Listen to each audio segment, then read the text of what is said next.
ये आवाज सुनकर रामू की पत्नी कमला की आंख खुलती है और वो देखती है कि उसका मुन्ना अपनी जगह से गायब था। कमला चीखते हुए बाहर दौड़ कर आती है। वहां पर उसने देखा कि रामू ने अपने बच्चे को झोपड़ी के बाहर एक पेड़ से उल्टा लटकाया हुआ था और उसका बच्चा चीख चीख कर रो रहा था। वहीं दूसरी तरफ एक साया बच्चे के ठीक नीचे आग जलाकर उसके चारों तरफ हैवानों की तरफ नाच रहा था।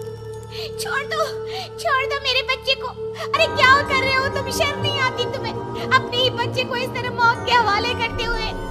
अपना बच्चा? किसने कहा ये मेरा बच्चा है?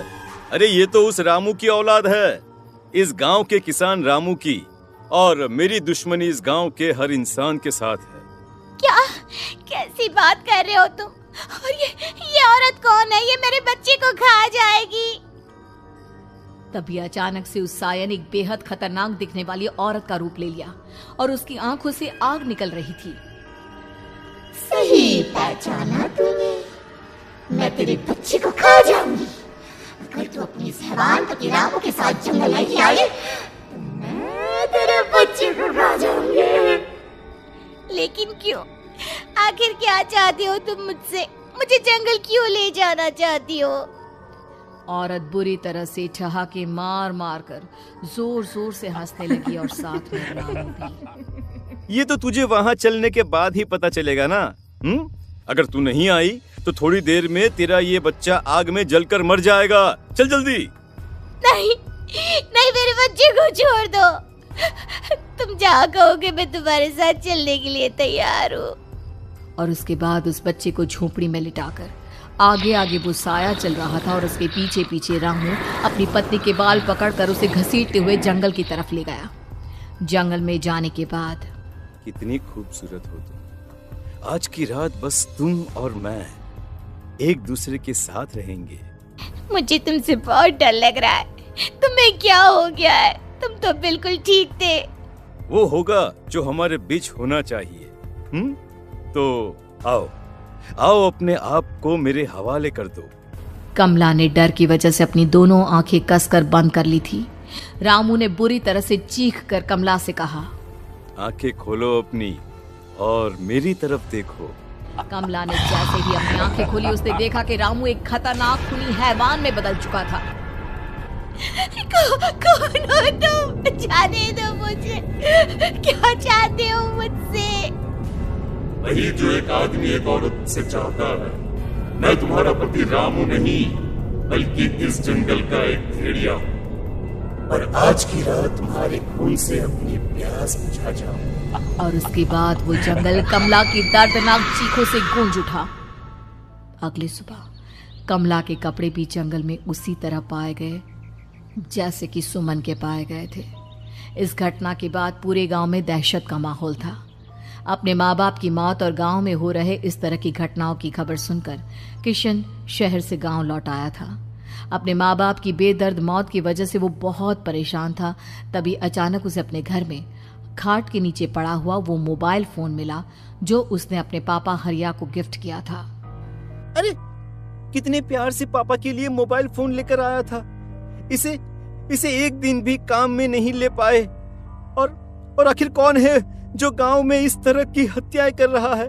क्या है इन सब के पीछे? क्या है? मुझे पता करना ही होगा, वरना एक दिन पूरा का पूरा गांव खाली हो जाएगा। इस गांव में एक भी जिंदा इंसान नहीं बचेगा। गांव के लोगों की मदद करने के इरादे से किशन अपने गांव से दूर एक दूसरे गांव में बहुत बड़े तांत्रिक के पास मिलने के लिए गया। तांत्रिक बाबा, अब आप ही कुछ उपाय बता सकते हैं। भगवान जाने हमारे गांव को किसकी नजर लग गई है। नजर नहीं लगी है, किसी ने तुम्हारे गांव को बद्दुआ दी है। किसी सताई हुई आत्मा का प्रकोप है, और अब वो पूरे गांव में किसी को नहीं छोड़ेगी जब तक उसकी आत्मा को शांति नहीं मिल जाती। अरे लेकिन ऐसा कौन है बाबा? किसकी आत्मा है और कैसे मिलेगी उसे शांति? मौत है, मौत कहीं से भी आएगी और सबको निगल जाएगी। इससे बचने का सिर्फ एक ही उपाय है, लेकिन उस उपाय को करना आसान नहीं होगा। जो भी उस उपाय को करने की कोशिश करेगा उसकी जान जा सकती है। भले ही मेरी जान चली जाए, लेकिन मैं अपने गांव के लोगों की जान बचाने की पूरी कोशिश करूंगा बाबा। तो ठीक है, फिर अगली अमावस की रात जैसा मैं कहता हूँ वैसा ही करना। अमावस की रात तांत्रिक के बताए अनुसार किशन अपने साथ केरोसिन लेकर जंगल की तरफ चल पड़ा। उसके हाथ में देवी के मंदिर का सिंदूर भी था। किशन जंगल के बीचों बीच पहुंचा।